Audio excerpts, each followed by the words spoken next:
ఇవాళ గతంలో పాలకులు కానీ ఇప్పుడు పాలకులు కానీ దీన్ని వివాదాస్పదం సృష్టించి కేవలం వాళ్ళ కార్యాలయాలకు మాత్రమే పరిమితం చేసి ఇలా తెలంగాణ వీరుల యొక్క తెలంగాణ త్యాగదనుల యొక్క త్యాగాలను ఇలా అవమానపరిచిన విషయాన్ని మనం గుర్తుంచుకోవాల్సిన అవసరం ఉంది.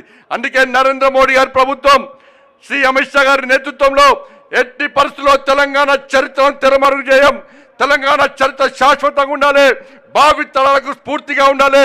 ఇది మరో జలియన్ వాలాబాగ్ సంఘటన.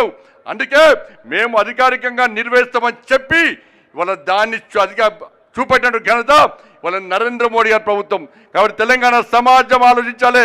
ఈ పాలకులకు కుతంత్రాలను తెలంగాణ సమాజం ఆలోచించాలి. పాలకులు సమాధానం చెప్పాలి. తెలంగాణ విమోచన దినోత్సవాన్ని అధికారికంగా జరపడంలో మీకు ఉన్న ఇబ్బందులని ఓట్ బ్యాంక్ పాలిటిక్స్ ఒక వర్గం కోసం ఈ రోజు తెలంగాణ విమోచన దినోత్సవాన్ని వివాదాస్పదంగా చేస్తున్న విషయాన్ని తెలంగాణ సమాజం ఆలోచించాలి.